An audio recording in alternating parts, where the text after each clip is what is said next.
Today's segment, I want to talk about imagining your decision becoming tomorrow's headline. Now, most people, in running a small business, you don't have to worry about those headlines, but I would like for you to.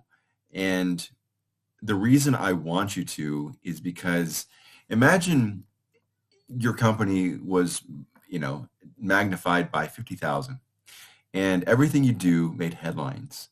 Could you live with those headlines? And for most people, when they make a decision, of course, they have moral guidance that guides how they make a decision, but others not so much. Certainly in making whatever decision we make, you want it to be beneficial for both parties.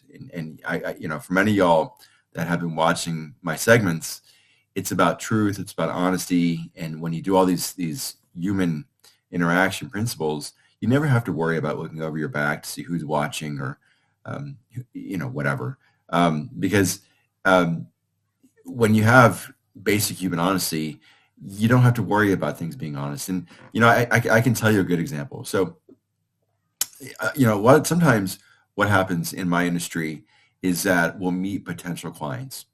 And what happens is that they'll tell me their story and I'll ask them because for many of y'all that follow my company does bookkeeping and I may meet somebody and they'll tell me about their business and we'll kind of have a back and forth conversation, and through that conversation they'll tell me maybe some personal aspects of their life, or they'll say things about their business that are honest. And a lot of times, no, I wouldn't say a lot of times, but a couple of times I'll hear phrases like, oh, I had this vendor or I had this customer that I didn't pay. And they'll tell me, how bad the customer was, and they'll badmouth their customer and they'll say, oh, I didn't pay that person X amount of dollars.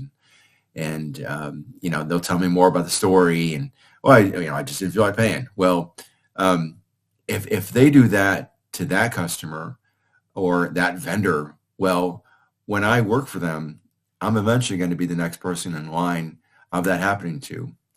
Now, I don't know about everyone else out there, but my rates are totally reasonable and they're market rates. So it's not like I'm charging an exorbitant amount of money, but you really got to watch out for those people. So, what I do in a situation like that is I may have to go back and bug them. Hey, can I get the payment? Hey, can I do this, that, whatever else? And, I could just, run through scenarios in my mind. They're going to be evasive or they're going to tell me no. And I imagine a situation like that. If that had to end up in headlines, how would that make me feel? Well, I would seem like the not so good guy. And of course they would paint themselves out to be Mr. or Mrs. Innocent. So in a situation like that, you kind of have to play out the scenario in your head. So in whatever decision you do, be open and honest. It's something called the newspaper test. And if the decision you made on whatever client or vendor or employee ended up in the headlines tomorrow on a newspaper, could you live with that decision? And if you couldn't, well, then rethink it. And what this does, it basically just encourages you to evaluate your potential actions and consider how they'd be perceived, right? Because, and even if you're not a big publicly traded company, there's always people watching. There's always employees looking. There's always, the people that you think are not significant are significant. So, and the people that may not directly, ask you questions or get involved, they're watching you. There's always a set of eyes watching you. So always be ethical, always do the right thing. And hopefully, you never have to worry about that. But if you focus on the end outcome of whatever decision you make and, kind of do an ethical guideline principles, okay, is this being ethical to this person? Am I doing the right thing? Am I being honest? Et cetera, et cetera. The stuff you learn in grammar school or at church.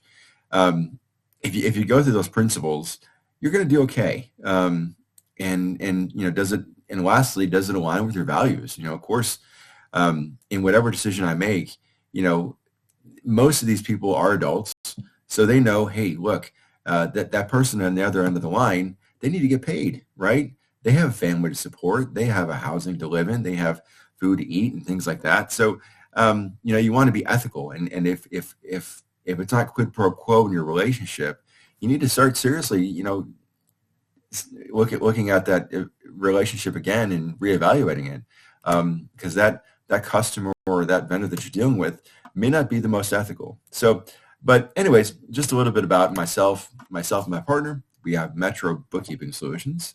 I know I've showed you the ad a million times, not here today, but it's around here somewhere. But www.metroacc.com. We have over 15 years of experience in the industry. So, but if you like us, you love us, you want more of us, there's a little button right down here. You can hit like and subscribe. And until next time.